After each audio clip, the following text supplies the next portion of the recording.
नमस्कार मित्रांनो, आजच्या व्हिडिओमध्ये आपण पवित्र पोर्टलवरती करण्यात येणाऱ्या रजिस्ट्रेशनमध्ये सेल्फ सर्टिफाईड करण्यासाठी प्रोफेशनल, एज्युकेशनल आणि जे अदर डॉक्युमेंट्स आहेत त्या डॉक्युमेंट्स संदर्भातले जे काही प्रश्न आहे त्या संदर्भातले उत्तरं आपल्याला या सूचनांमध्ये मिळून जातील. यातील पहिल्या मुद्द्यामध्ये आणि दुसऱ्यामध्ये एक्झाम घेण्यात आलेली आणि त्या एक्झाम कोणत्या तारखेला घेण्यात आल्या ते नमूद करण्यात आलेलं आहे. तिसऱ्या मुद्द्यात 20 आणि 200 प्रश्नांची एक्झाम घेण्यात आलेली 120 आणि 80 गुण अशी विभागणी करण्यात आलेली आहे ते दिलेलं आहे. आणि चौथा मुद्दा खूप महत्त्वाचा आहे की ज्या शिक्षक अभियोग्यता बुद्धिमत्ता मापन चाचणीमध्ये प्राप्त गुणांच्या आधारे राज्यातील स्थानिक स्वराज्य संस्था, खाजगी व्यवस्थापनाच्या शाळांमधील तसेच महाराष्ट्र शासनाच्या इतर विभागांच्या शाळांमध्ये शिक्षण सेवक शिक्षक या रिक्त पदांच्या भरतीसाठी व्यवस्थापनामध्ये रिक्त असलेल्या इयत्तांचा गट, विषय, आरक्षण इत्यादी बाबी विचारात घेऊन गुणवत्तेनुसार करण्यात येणार आहे. म्हणजेच तुमची निवड ही खूप महत्त्वाचे हे 4 मुद्दे आहे.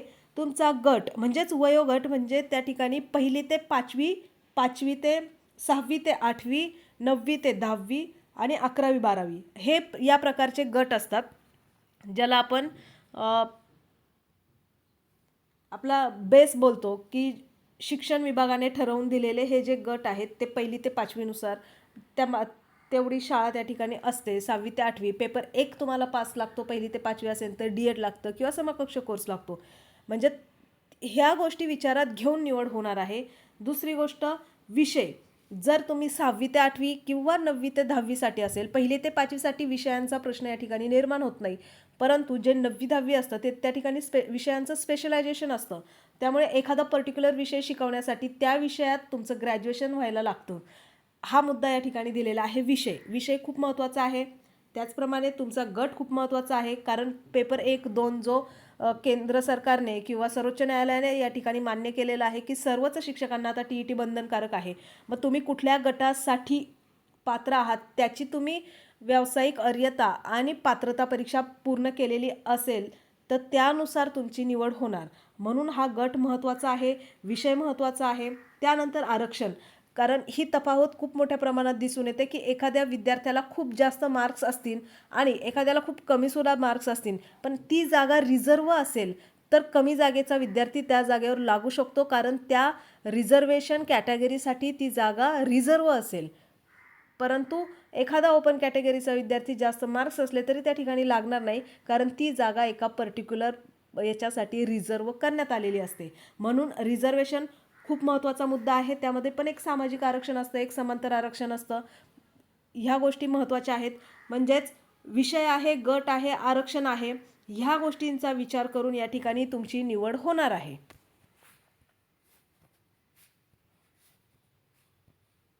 आता या भरती प्रक्रियेमध्ये नेमकं आपण सहभाग कसं व्हायचं आहे, तर ज्यांनी टेटची एक्झाम दिलेले आहेत तेच विद्यार्थी या ठिकाणी ॲप्लिकेशन करू शकतात, कारण तुमचा रोल नंबर आणि तुमचा कॉन्टॅक्ट नंबर टाकून त्या ठिकाणी OTP जनरेट होतो. 2 गोष्टी खूप महत्त्वाच्या आहेत. तुमचा मोबाईल नंबर असेल, ईमेल ID असेल आणि तुम्ही टेटची एक्झाम दिलेली असेल तर तुम्हाला या सेल्फ सर्टिफाईड करता येतं. तुम्ही कुठल्याही नंबर्स म्हणजे तुम्ही कितीही मार्क्स मिळवलेले असू, तुम्ही 0 मार्क्स, 1 मार्क्स, 2 मार्क्स पासून ते 200 मार्क्सची एक्झाम घेण्यात आली होती, तर 200 मार्क्सपर्यंत कितीही मार्क्स मिळालेला विद्यार्थी या ठिकाणी पवित्र पोर्टलला रजिस्ट्रेशन करू शकतो. फक्त एकच आहे की जोपर्यंत तुम्ही सेल्फ सर्टिफाईड लास्टच्या बटनावरती क्लिक करत नाही तोपर्यंत तुमचा फॉर्म सर्टिफाईड होत नाही. जेव्हा तुम्ही लास्टपर्यंत प्रोसिजर कराल, म्हणजे सर्टिफाईड ह्या बटनावर क्लिक करून एक स्टॅम्प येतो त्याच्यावरती, तुम्ही प्रोसिजर केल्यानंतर तर तो स्टॅम्प जेव्हा तुम्हाला दिसेल तेव्हा समजायचं तुमचं सेल्फ सर्टिफिकेशन झालेलं आहे आणि तिथून पुढे तुम्ही भरतीसाठी पात्र असता. 6 नंबरच्या मुद्द्यात दिलेला आहे, एकत्रित मुद्द्यात मी त्याचं स्पष्टीकरण दिलेलं आहे. आता 7 नंबरच्या मुद्द्यात दिलेलं आहे की हे जे काय आहे, गट असेल, विषय असेल, आरक्षण असेल आणि व्यवस्थापना म्हणजेच जिल्हा परिषद संस्थेच्या म्हणजे ते सर्व शाळांचे प्रकार ह्या झाल्या व्यवस्थापना. तर ह्यांची जी माहिती आहे ती पोर्टलला प्रसिद्ध करण्यात येईल. परंतु हे कधी, जेव्हा संच मान्यता रोस्टर तपासणी केली जाईल तेव्हा हा 7वा मुद्दा असेल की ते त्यांच्या जाहिराती पोर्टलला अपलोड करतात. म्हणजेच आत्ता पवित्र पोर्टलला विद्यार्थ्यांनी रजिस्ट्रेशन करून थांबायचं आहे. नंतर ते संच मान्यता रोस्टर कंप्लीट झाल्यानंतर सगळ्या आस्थापना पवित्र पोर्टलला जाहिराती देतात आणि त्यानंतर तुम्हाला त्या जाहिराती दिसायला सुरुवात होते. 8 आणि 9च्या मुद्द्यामध्ये दिलेलं आहे की निवड प्रक्रियेमध्ये तुम्हाला विथ इंटरव्ह्यू आणि विदाऊट इंटरव्ह्यू 2 प्रकारचे ऑप्शन्स या ठिकाणी असतात. विदाऊट इंटरव्ह्यूमध्ये तुम्हाला कुठल्याही प्रकारचं इंटरव्ह्यू द्यावा लागत नाही, म्हणजे एक तुमची हायर स्कोअरनुसार निवड होते. एकास एक या प्रमाणात विद्यार्थी निवडले जातात. म्हणजे 5 जागा शिल्लक असतील तर त्या ठिकाणी 5च विद्यार्थी निवडले जाणार तुमच्या टेटच्या स्कोअरनुसार. आणि त्यानंतर दुसरी असते विथ इंटरव्ह्यू. विथ इंटरव्ह्यूच्या लिस्टमध्ये काय होतं, आत्तापर्यंत एकाच 10 हे प्रमाण होतं, म्हणजेच एका जागेसाठी 10 विद्यार्थी पाठवले जायचे, परंतु आता एका जागेसाठी 3 विद्यार्थी म्हणजेच एकाच 3 हे प्रमाण या ठिकाणी असणार आहे. एक जागा रिझर्व असेल, एक जागा खाली असेल तर त्या ठिकाणी तुम्हाला 3 विद्यार्थ्यांना पाठवलं जाणार आहे. मग त्यानंतर मात्र त्या तिघांपैकी कोणाला टेटमध्ये जास्त मार्क्स आहेत त्यानुसार नाही, तर तुमचे इंटरव्ह्यू ज्या ठिकाणी घेणार आहे ती कमिटी डिसाईड करणार की तिघांपैकी कोणाचं सिलेक्शन करायचं आहे. यानंतर खूप महत्त्वाचा मुद्दा आहे डॉक्युमेंट्स कधीपर्यंतचे चालतील, तर ते कधीपर्यंतच्या डेटचे चालतील यासाठीचा हा 10 नंबरचा मुद्दा आहे. यामध्ये जर तुम्ही नीट पाहिलं तर तुम्हाला दिसून येईल की 14 मे 2025 हा होता तुमचा टेटच्या एक्झामचं ॲप्लिकेशन करण्याचा लास्ट डेट. म्हणजेच कुठल्याही पदभरतीमध्ये त्या ॲप्लिकेशन करण्याच्या लास्ट डेटपर्यंतचे तुमच्याकडे व्हॅलिड डॉक्युमेंट्स असावे लागतात. म्हणजे त्या तारखेपर्यंत तुम्ही काढलेले असले तरी ते चालतात. म्हणजे या ठिकाणी होते 14 मे 2025, त्यामुळे तुम्हाला 14 मे 2025 पर्यंतचे तुमचे डॉक्युमेंट्स लागणार आहेत. त्या तारखेला जरी काढलेले असतील तरी ते चालतील, परंतु त्याच्यानंतर काही डॉक्युमेंट्स काढले असतील तर ते या ठिकाणी चालणार नाही. म्हणजेच 14 मेपर्यंतचे चालतील असा उल्लेख केलेला आहे, म्हणजे त्याच्यानंतरचे चालणार नाही. परंतु यामध्ये सूट कोणाला देण्यात आलेली आहे, तर जे ॲपियर विद्यार्थी होते शेवटच्या वर्षांमध्ये तर त्यांना सूट दिलेली आहे. जे 2/5/2025चा एक शासन निर्णय प्रसिद्ध केला होता, त्यामध्ये त्यांना सांगितलं होतं की तुमची एक्झाम झाल्याच्या नंतर 1 महिन्याच्या आत तुम्ही मार्कशीट महाराष्ट्र राज्य परीक्षा परिषदेला पाठवा आणि त्यानंतर तुमचा टेटचा रिझल्ट हा डिक्लेअर केला जाईल. तर त्यानुसार त्या विद्यार्थ्यांना एक सूट दिली होती. आणि जे NCL आहे, नॉन क्रिमिलेअर सर्टिफिकेट, त्यांची ह्या तारखेपर्यंतची टोकन पावती चालणार आहे. म्हणजे मग ते सर्टिफिकेट नंतर कधीही निघालेलं असलं तरी चालेल, परंतु टोकन पावती मात्र तुम्हाला त्या 2 मेच्या तारखेपर्यंतची असली तरी चालेल. म्हणजेच तुमचे डॉक्युमेंट्स हे व्यावसायिक डॉक्युमेंट्स पकडून चाला तुम्हाला 25/9/2025 पर्यंतचे चालणार आहेत. तोपर्यंत तुमचा रिझल्ट लागलेला होता आणि त्यानुसारच ही संधी ॲपियर विद्यार्थ्यांना दिलेली होती. बाकीचे डॉक्युमेंट्स तुम्हाला 2 मे 2025 पर्यंतचे लागणार आहेत.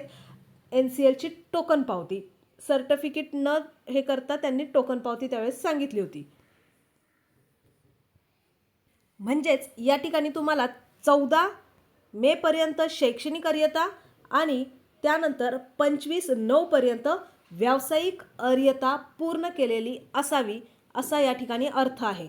म्हणजेच DED BED असेल तर तुम्हाला 25/9/2025 पर्यंतची चालेल आणि जर तुमची शैक्षणिक म्हणजे ग्रॅज्युएशन पोस्ट ग्रॅज्युएशन असेल ते 14 मे 2025 या पूर्वीचे असावेत. म्हणजे तेव्हा तुमचा रिझल्ट लागलेला असावा. बाकीचे त्यांचे जे डॉक्युमेंट्स असतात त्यावरती पुढे जाऊन ते तुम्हाला सर्टिफिकेट हे नंतर भेटतात, त्याचा काहीही इश्यू नाही.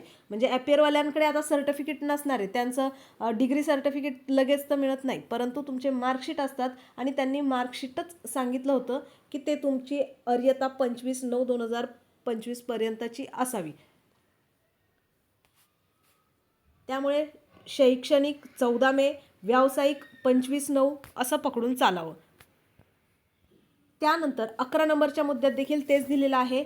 शैक्षणिक 14 मे, व्यावसायिक 25/9 अखेरपर्यंत धारण केलेली असावी. आणि त्यानंतर तुम्ही जे काही सेल्फ सर्टिफाईड करणार त्यानंतर आस्थापना त्या ठिकाणी जाहिराती देईन आणि त्या जाहिराती दिल्याच्या नंतर तुम्ही जे प्राधान्यक्रम द्याल ते प्राधान्यक्रम तुम्हाला लॉक करायचे आहे. त्यानंतर तुमचे गुणवत्तेनुसार विचार केला जाईल. 12 नंबरच्या मुद्द्यात पुन्हा तेच सांगितलेलं आहे की तुमचा विषय आरक्षण आणि गट विचारात घेऊनच तुमची निवड करण्यात येणार आहे. 13 नंबरच्या मुद्द्यात दिलेला आहे की जी जनरल मेरिट लिस्ट असते ती तुम्हाला स्वप्रमाणपत्राच्या वेळेस अपलोड केलेल्या सर्व कागदपत्र आणि मूळ कागदपत्रांसह तुम्हाला ते डॉक्युमेंट्स व्हेरिफिकेशनसाठी जायचं असतं. कुठलाही इंटरव्ह्यू होत नाही. समुपदेशन पद्धतीने या ठिकाणी तुम्हाला तुमची नियुक्तीपत्र देण्यात येतील.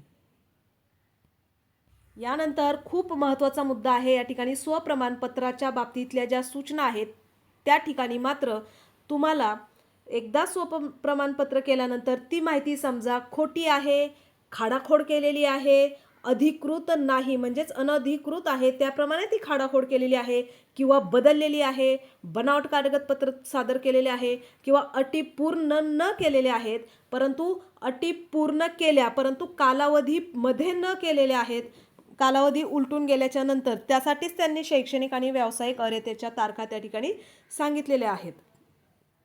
हा कालावधी उलटून गेल्याच्या नंतर पात्रता पूर्ण केलेली म्हणजेच ती माहिती खोटी ग्राह्य धरण्यात येईल आणि असे विद्यार्थी अपात्र ठरवून पुढील शिक्षेस पात्र असतील अशा स्पष्ट उल्लेख केलेला आहे. त्यामुळे खोटी माहिती या ठिकाणी सादर चुकूनही करू नका.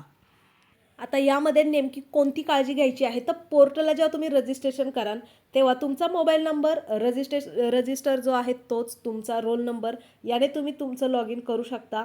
त्यानंतर मात्र तुम्ही उमेदवाराने स्वतः तुम्ही तुमचा फॉर्म फिलअप करा, ते सर्टिफाय तुम्ही स्वतः करा जेणेकरून कुठलीही माहिती चुकणार नाही. अर्ज हा तुम्हाला मराठी इंग्रजीमध्ये उपलब्ध आहे परंतु काही ठिकाणी असं आहे की त्या ठिकाणी तुम्हाला इंग्लिशमध्येच इन्फॉर्मेशन भरावी लागते. आता तुम्ही तुमच्या मार्कशीटवरती जे काही मार्क्स वगैरे आहे ते तुम्ही तर काय मराठीत भरणार नाही, ते काही ठिकाणी आहेत ते इंग्लिशमध्येच भरावं लागेल. परंतु तुम्ही तुमच्या नावाची वगैरे इन्फॉर्मेशन भरताना त्या ठिकाणी इनिशियल वगैरे टाकायचं नाही, फुल नाव टाकायचं आहे, नाव वडिलांचं नाव आडनाव यामध्ये स्पेस द्यायची आहे, तुमचा ॲड्रेस वगैरे व्यवस्थित स्पेस देऊन जागा सोडून व्यवस्थित फिल करायचं आहे.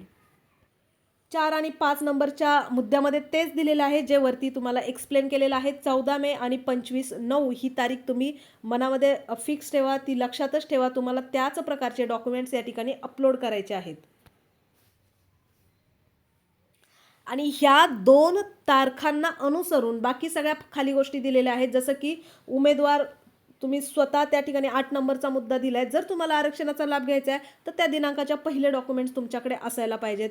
नंतर जर तुम्ही डॉक्युमेंट्स काढलेले असेल तर तुम्ही त्या जागेसाठी पात्र असणार नाहीत असा उल्लेख या ठिकाणी केलेला आहे. मग ते सामाजिक आरक्षण असो किंवा समांतर आरक्षण असो. 9 नंबरच्या मुद्द्यातही तसंच दिलेलं आहे की जो प्रवर्ग समांतर आरक्षण म्हणजेच दिव्यांग किंवा अनाथ असेल इत्यादी बाबी असतील तर तुम्ही महाराष्ट्र राज्य परीक्षा परिषदेकडून सदर चाचणीच्या अधिकृत म्हणजेच 25/4/2025 अधिसूचना या चाचणीच्या परीक्षेत अर्ज करण्याच्या शेवटच्या दिनांकापर्यंत तुम्ही जी माहिती आधी भरलेली होती तीच भरावी लागणार. त्यामुळे 14 मे 2025 पर्यंत पूर्वीचं तुमच्याकडे डॉक्युमेंट असेल, भले तुम्ही दिव्यांग आहात परंतु तुमच्याकडे त्यावेळेस दिव्यांग प्रमाणपत्र नव्हतं, परंतु आत्ता ते प्रमाणपत्र आलेलं आहे. आता दिव्यांग तर तुम्ही आधीपासूनच असाल पण तुमच्याकडे डॉक्युमेंट्स नव्हतं तर अशा वेळेस तुमचा विचार हा ओपन कॅटेगरीतून केला जाईल कारण की त्या तारखेच्या नंतरचे तुम्हाला डॉक्युमेंट्स चालणार नाही हा उल्लेख या ठिकाणी दिला आहे. आणि यानंतर जवळपास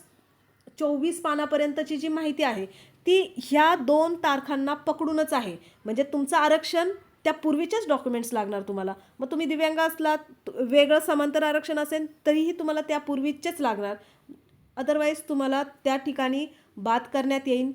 नसेल तुमच्याकडे डॉक्युमेंट्स ओपनमधनं फॉर्म भरा. 19 नंबरच्या याच्यात दिलेलं आहे 2025 आणि 26. आता या ठिकाणी दोन्ही मुद्दे मेन्शन केलेले आहेत. प्रस्तुत पदभरती करता सन 2025-26 या वित्तीय वर्षासाठी ग्राह्य असलेले उन्नत व प्रगत गटात मोडत नसल्याचे प्रमाणपत्र NCL तुम्हाला सादर करावे. आता 2025-26 हे वित्तीय वर्ष आहे परंतु एक्झाम जेव्हा घेतली तेव्हा सुद्धा 2025च चालू होतं आणि त्यांनी स्पष्ट सांगितलेलं आहे की तुम्हाला ॲप्लिकेशनच्या शेवटच्या दिवसापर्यंत तुम्हाला NCLची टोकन पावती चालणार आहे. म्हणजे आता हे मग तुम्हाला असं वाटेल की आत्ता जरी तुम्ही NCL काढलं तरी पण ते मार्च एंडपर्यंत म्हणजे 2026 मार्च एंडपर्यंत हे तुम्हाला NCL भेटून जाईल. तर ते NCL तुम्हाला चालत नाही कारण त्यांनी याचा स्वतंत्र उल्लेख करून एक प्रेस नोट काढली होती की तुम्ही टोकन पावतीसुद्धा चालेल परंतु कधीची ती ॲप्लिकेशन केलं तेव्हाचं. तुम्हाला आत्ताचे कोणतेच डॉक्युमेंट्स तुम्हाला चालणार नाही.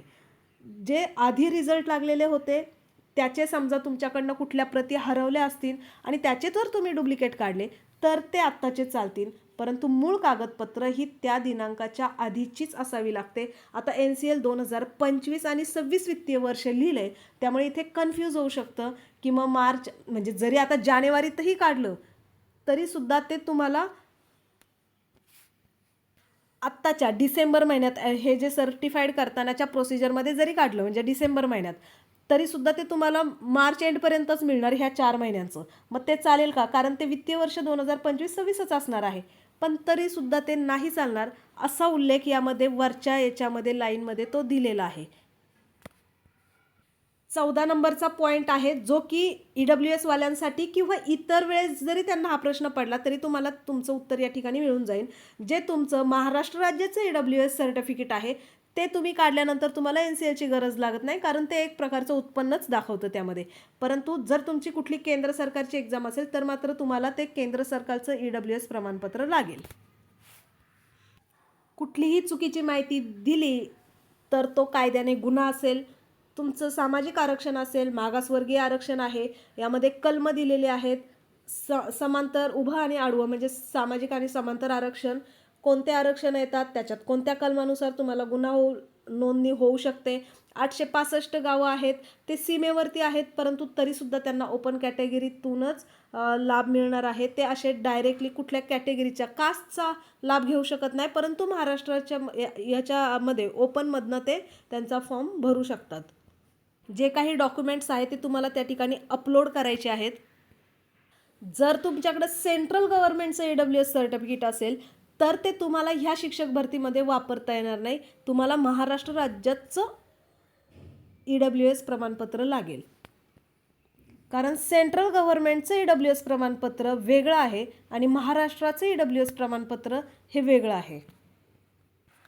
यानंतर आरक्षण कोणाला किती आरक्षण यावरती तर मी एक स्पेशल व्हिडिओज बनवलेला आहे. त्या ठिकाणी महिलांसाठी 30% असतं, सैनिक असेल, अंशकालीन, भूकंपग्रस्त, प्रकल्पग्रस्त खेळाडू कोणाला किती टक्के आरक्षण आहे आणि महिलांना पहिलं NCL लागायचं, परंतु आता ही अट काढून टाकण्यात आलेली आहे. त्याचा देखील उल्लेख या ठिकाणी केला आहे. माजी सैनिकांना पुन्हा यामध्ये आरक्षण आहे. अंशकालीन जे कर्मचारी आहेत त्यांना देखील आरक्षण लागू आहे, याचा उल्लेख या ठिकाणी आहे. आता ज्या खालच्या सूचना आहेत ते जे समांतर आरक्षण आहे त्याच्या प्रत्येकाचा एक एक मुद्दा यांनी दिलेला आहे. म्हणजे आता प्रकल्पग्रस्त, भूकंपग्रस्त असा प्रावीण्यप्राप्त खेळाडूंसाठीचं आरक्षण असं प्रत्येकाचा सेपरेट मुद्दा मेन्शन केलेला आहे. परंतु तुम्ही कोणतंही आरक्षण घ्या, तुमचं ज्या तुम्हाला कॅटेगरीचा लाभ घ्यायचा आहे त्याचं डॉक्युमेंट्स तुमच्याकडे असायला हवं आणि ते विहित मुदतीतच असावं जेव्हा तुम्ही ते ॲप्लिकेशनचा शेवटचा दिवस होता. हा त्याचा या ठिकाणीच मेन मुद्दा तोच आहे आणि तेच प्रत्येक मुद्द्यात पुन्हा मग तेच मेन्शन केलेलं आहे त्यांनी.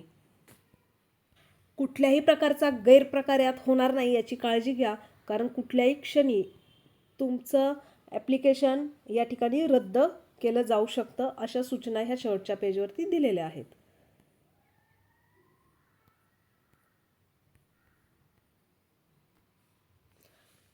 अशाच प्रकारे महत्त्वपूर्ण माहितीसोबत आजचा व्हिडिओ या ठिकाणी थांबवूयात.